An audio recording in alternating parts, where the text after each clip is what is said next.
কিয় তই ৰাইজৰো ওপৰত তই কিহৰ কিটো বৰ ধুনীয়া টি বেগ বনাইছো ভাল পাইছে হাত চিলাই মাৰিছ আচলতে আমাৰ নিচিনা অসমৰ বাহিৰত ঘূৰি ফুৰা মানুহখিনিয়ে এনেকে চাহটো খাব লাগে ফুটনিতে মৰিব একে লণ্ডনৰ পৰাহে আহিছে গোটেইটো মই নাকলি যা জ্বলিছে কি কৈছ জাপ চৰত দাঁত এটাও নাথাকিব তোমাৰ এইটো ব্যৱহাৰ কাৰণে তোমাৰ এদিন কি হব চাবাচোন খোৱা সময় দৌৰি দৌৰি মোৰ ওচৰলৈ আহিবি আৰু এতিয়া কথা কৈছ সেয়া লাগে নে তোক দুচৰমান তোমাৰ ব্যৱহাৰটো ভাল কৰিবা দেই তুমি এতিয়া পুনেত শ্ব' কৰি অহা কেৰ ৱাইফ এইবিলাক ব্যৱহাৰ কৰিলে মানুহে তোমাক বেয়া বুলিব নহয় হওকে মই কাকো কেয়াৰ কৰা বিধৰ নহয় ইহা কি কলে চা মানুহকো কেয়াৰ নকৰিছে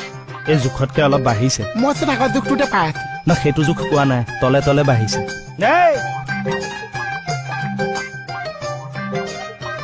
নাই ৰবাচোন ৰবা তুমি কি কৈ আহিলা ভিতৰত কি কলো মানুহক বোলে তুমি কেয়াৰ নকৰিছা নকৰো যা কিয় তই ৰাইজৰো ওপৰত তই কিহৰ কিটো অহংকাৰ বাঢ়িছে ছাৰ অহংকাৰ বাঢ়িছে তাৰ অহংকাৰ কৰিবলৈ কিটো আছে হাইটটোৰ বাহিৰে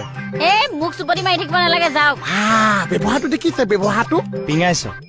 পিঙাইছ মোক আৰু এই বাৰণৰ ঘৰৰ খোল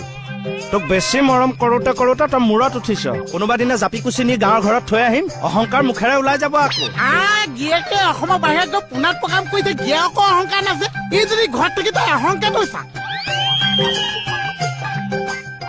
চকু এডাল দেখিছে চা কেনেকে পাক মাৰি ধৰিছে চাই আছো তো কোনোবা দিনা এনেকুৱা বাদ্য বজাম তেৰাইও ৰাখিব নোৱাৰিব বোলে ধুন বুলি ক'ত গলি গেঞ্জিটো ক'ত থলি ধু